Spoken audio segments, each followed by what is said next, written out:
오늘 우리는 성경의 마지막 책, 요한계시록 4장을 통해 하늘로의 여행을 떠나보려 합니다. 천국. 우리 모두가 언젠가 가기를 소망하는 그곳은 과연 어떤 모습일까요? 이 신성한 여정을 시작하기에 앞서 오늘 나누는 이 말씀이 누군가에게 위로와 평안을 줄 수 있다고 느끼신다면 이 영상을 공유하며 빛을 전하는 일에 동참해 주시길 바랍니다. 여러분의 구독과 좋아요는 저희가 이 귀한 사역을 이어가는 데 큰 힘이 됩니다. 이 일에 함께 하시는 모든 분들의 삶에 하나님의 크신 은혜가 함께 하시기를 기도합니다. 최근 몇 년간 자신이 직접 천국을 방문했다고 주장하는 사람들의 이야기가 종종 들려옵니다. 어떤 이는 자신이 5일 반 동안 천국에 머물렀다고 말합니다. 그는 그곳에서 예수님께서 직접 저택을 짓는 모습을 감독하고 있었으며 심지어 형체가 없는 영이신 성령님과 얼굴을 마주하고 대화를 나누었다고 주장합니다. 그의 이야기에 따르면 천국에는 하나님께서 지으신 모든 동물이 있다고 합니다. 말, 고양이, 개와 같은 동물들이 있지만 이들은 완벽하여 개들은 짖지 않고 심지어 화장실도 필요 없다고 말합니다. 천국 연회장에서 마음껏 먹어도 배설의 필요가 없다는 것입니다. 또한 그는 연민의 부서라는 곳을 보았다고 합니다. 그곳은 낙태된 아기나 중증장애를 가지고 태어난 아기들의 영혼이 하나님의 보좌 앞으로 나아가기 전 일정 기간 훈련을 받는 곳이라고 설명합니다. 또한 기록실이라는 거대한 공간도 보았는데 그곳에는 그리스도인들이 내뱉은 모든 쓸데없는 말들이 보관되어 있다가 심판의 날에 일일이 해명하거나 심판을 받은 후에야 망각의 바다로 던져진다고 합니다. 그의 이야기 속 천국에는 천사들이 우리의 의복을 짓는 의복실, 건설 중인 저택들, 심지어 성령 엘리베이터와 같은 기이한 것들로 가득합니다. 또 다른 젊은 지도자는 8살 때 예수님과 함께 천국을 여행했다고 말합니다. 그는 예수님의 외모를 상세히 묘사합니다. 키는 180cm 정도의 모래빛 갈색 머리를 가졌으며 너무 길지도 짧지도 않은 완벽한 모습이었다고 합니다. 그의 이야기 중 가장 충격적인 부분은 하나님의 보좌에서 약 500m 떨어진 곳에 있는 3개의 창고에 관한 것입니다. 첫 번째 창고에 들어서자 한쪽 벽에는 팔, 다리, 손가락 같은 신체 부위들이 걸려 있었고 다른 쪽 선반에는 녹색, 갈색, 파란색 등 다양한 색깔의 눈알들이 단정하게 포장되어 있었다고 합니다. 예수님은 그에게 이렇게 말씀하셨다고 합니다. 이것들은 아직 청구되지 않은 축복들이다. 이 창고는 매일 비워져야 한다. 너는 믿음으로 이곳에 와서 너와 다른 사람들을 위해 필요한 신체 부위를 가져가야 한다. 그는 또한 생명수 강가에서 예수님과 물장난을 치며 놀았고 예수님께서 직접 자신에게 사역을 안수해 주셨다고 주장합니다. 심지어 11살 때는 텔레비전으로 인기 시트콤 라번 앤 셜리를 보고 있는데 예수님께서 현관문으로 걸어들어와 소파에 함께 앉으셨다고도 말합니다. 사랑하는 여러분, 이러한 이야기들은 어떻게 들리시나요? 기이하고 어쩌면 우스꽝스럽기까지 합니다. 예수님과 얼굴을 마주한 사람이 곧바로 시트콤에 다시 집중할 수 있다는 것은 상상하기 어렵습니다. 이러한 이야기들은 성경이 증언하는 천국의 거룩함과 위엄과는 너무나도 거리가 멉니다. 그것은 인간의 상상력과 욕망이 투영된 어쩌면 신성모독에 가까운 환상일 뿐입니다. 그렇다면 성경이 직접 우리에게 보여주는 진짜 천국은 어떤 모습일까요?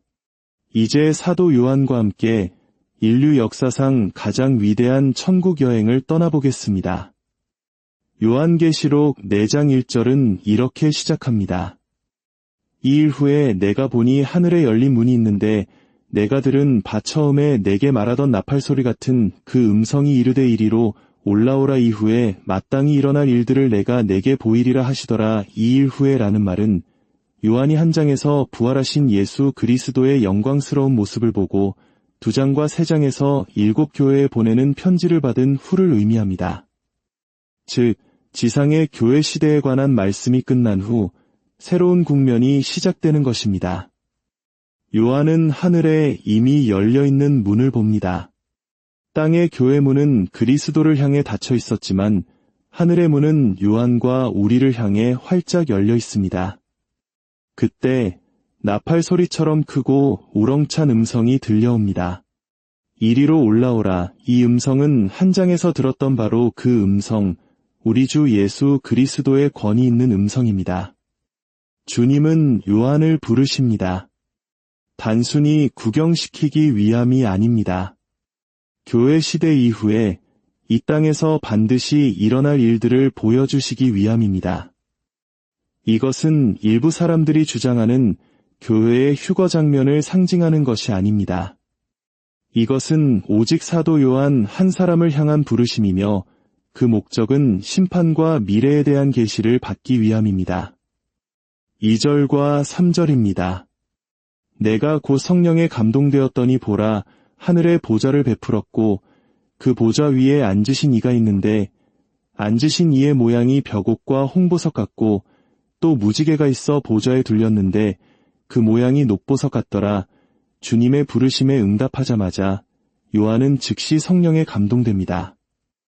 그의 영혼은 시간과 공간을 초월하여 하나님의 영역으로 들어갑니다. 그리고 그의 눈앞에 펼쳐진 첫 번째 광경. 그것은 바로 하늘에 굳건히 서 있는 보좌였습니다. 여러분, 4장 전체에서 보좌라는 단어는 무려 13번이나 등장합니다. 천국의 중심은 다름 아닌 하나님의 보좌입니다. 이것은 우리가 역사 드라마에서 보는 왕의 어저와는 비교할 수 없는 온 우주의 주권과 통치가 시작되는 중심점입니다. 이사야 선지자가 보았던 것처럼 높이 들린 바로 그 보좌입니다. 이 보좌는 결코 흔들리지 않습니다. 세상의 왕권은 폭력으로 빼앗길 수 있지만 하나님의 보좌는 영원히 고정되어 있으며 그 어떤 세력도 침범할 수 없습니다. 앞으로 펼쳐질 끔찍한 심판과 혼란 속에서도 하나님께서 여전히 모든 것을 통치하고 계심을 선포하는 것입니다. 그리고 그 보좌 위에 앉으신 이가 계십니다. 요한은 그분의 이름을 직접 부르지 않습니다.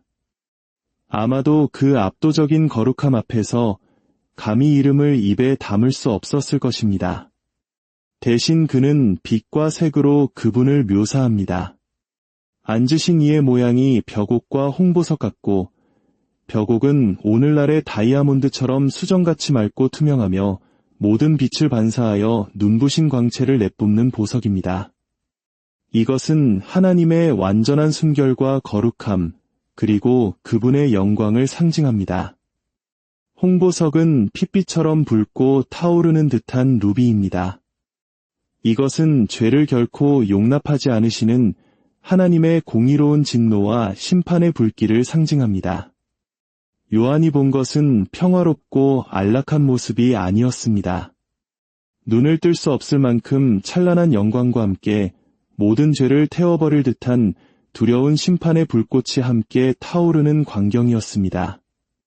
이것이 바로 우리가 경배하는 하나님, 거룩하시고 공의로우신 만물의 주권자이십니다. 그런데 이 두려운 광경 속에서 요한은 놀라운 것을 발견합니다. 또 무지개가 있어 보좌에 둘렸는데 그 모양이 녹보석 같더라. 보좌를 둘러싸고 있는 무지개.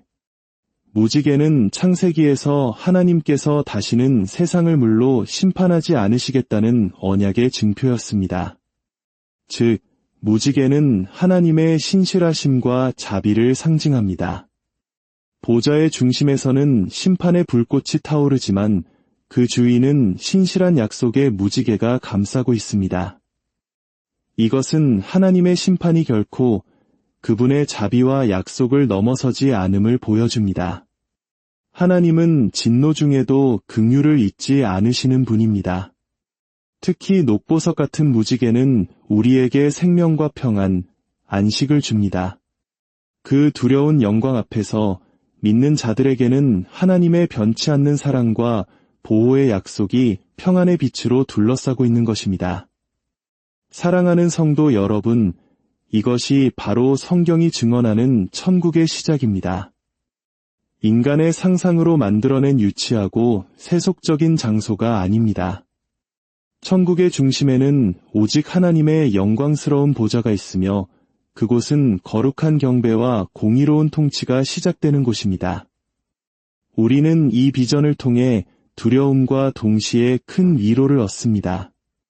세상이 아무리 혼란스럽고 악이 창궐하는 것처럼 보여도 하나님의 보좌는 굳건하며 그분은 모든 것을 다스리고 계십니다.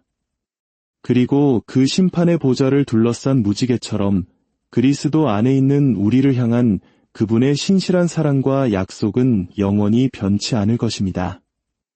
이 시간 요한계시록 4장을 통해 잠시나마 천국의 문을 엿본 우리 모두에게 하나님의 은혜가 함께하기를 기도합니다. 세상의 헛된 이야기가 아닌 오직 하나님의 보좌를 바라보며 살아가는 지혜를 주옵소서.